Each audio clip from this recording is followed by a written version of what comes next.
This entire week, we've been looking at the economic backstories that illustrate how we got to the current state of income inequality in this country. And today, we conclude our next guest's week-long residency with a look at the 90s and 2000s as a way of illustrating how wealthy and unequal America actually is. He presents this hypothetical.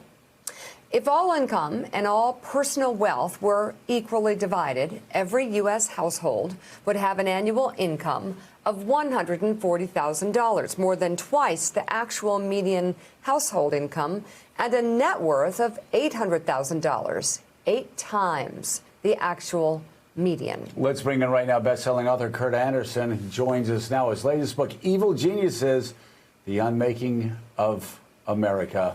A recent history, and also a bestseller again, it looks like. Also cool. With us, former governor and senator of Nebraska, Bob Kerrey. Thank you both so much for being with us. Greatly appreciate it. Kurt, let me begin with you. We're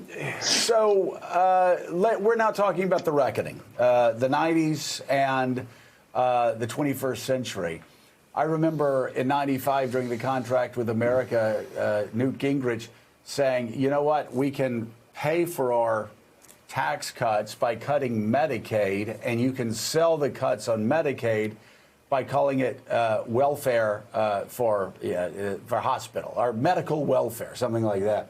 I remember voting against that, but I voted for a lot of things that were sort of libertarian that I thought would balance the budget and move in the right direction. That continued, of course, through the 21st century. You believe that the real reckoning has come over the last few decades with policies that started in the early 1980s. That's right, and by the late 90s, by the turn of the century, the results, some of them kind of time release results of these big structural changes that took place during the 1980s and afterwards became clear. The inequality had skyrocketed. It could no longer be denied. And just as important as inequality, by the way, is insecurity. This sense that I have no protection. I don't have a union. I could be laid off just so my company can increase its stock price. All of those elements of insecurity, which were also new, and by the way, can be fixed relatively more quickly than inequality today. So you had that now being stark by the turn of the century, and you had also the Republican Party by that time letting in all kinds of nonsense into their mainstream discourse more and more, starting with climate change denial, but conspiracy theories of various kinds, finally leading, of course, to birtherism and QAnon and Trumpism. You had the 2008 meltdown, and you had natural reaction against that. Oh my God, what's going on? Is something screwed up? Of course, the right, in the person of Charles Koch and David Koch and their fellow billionaires and organizations, immediately took that and focused the real blame, such as it was, not on Wall Street at all, but rather on government and Democrats. So now what is the question?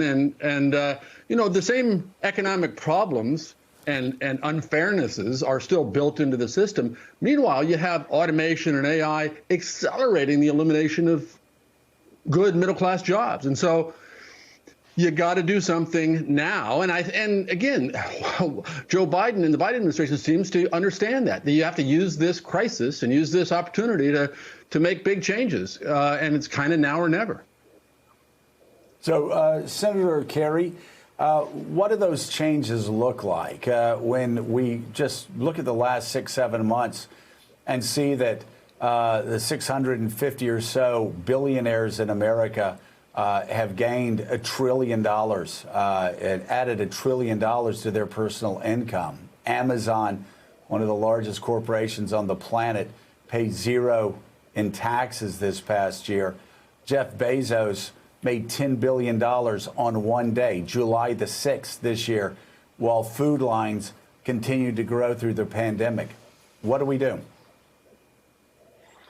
Well, first of all, I don't think you can just focus on federal law. You also have to focus on what the Federal Reserve is doing, because the Federal Reserve may be doing more to widen the wealth gap than anything that Congress can do. And everybody wants interest rates to be low. And when you keep interest rates as low as they are, you're gonna increase the value of stocks, and you're going to increase the value and the net worth of individuals that own those stocks. So, look, we made modest. You were there in the 1990s. We balanced the budget over that 10 years, but we also expanded the minimum wage. We passed health care for children. We did a number of things to try to equalize, to the extent possible, the American dream for all Americans. So I don't think we're at risk if we follow the path and say that healthcare should be affordable and accessible for all of us. That's not a dangerous path to go down, or likewise with college, or likewise with child care. Those are things that Joe Biden is going to propose. He's going to be opposed by people who say that's socialism or communism. I personally don't think there's any danger that we're going to go down that road. I think, in fact, if we don't make the marketplace work for everybody, the marketplace is going to be at risk. People at the end are going to say, we don't like this system. We want something entirely new. And I think some of the motivation for the assault on the 6th of January was directed as a consequence of that frustration. Yeah, Willie, I think the senator brings up a great point. It's also a point that even libertarians that Kurt brought up in his book, people like Alan Greenspan, understood income disparity and the crisis that we've been in. Actually, it's not just a threat to American capitalism, it's a threat to American democracy. We cannot continue on the path we've been on over the past 40 years. Hey, thanks so much for watching our YouTube channel. You can follow up on today's top stories and breaking news, or catch up on your favorite MSNBC shows all in one place. Download the NBC News app today.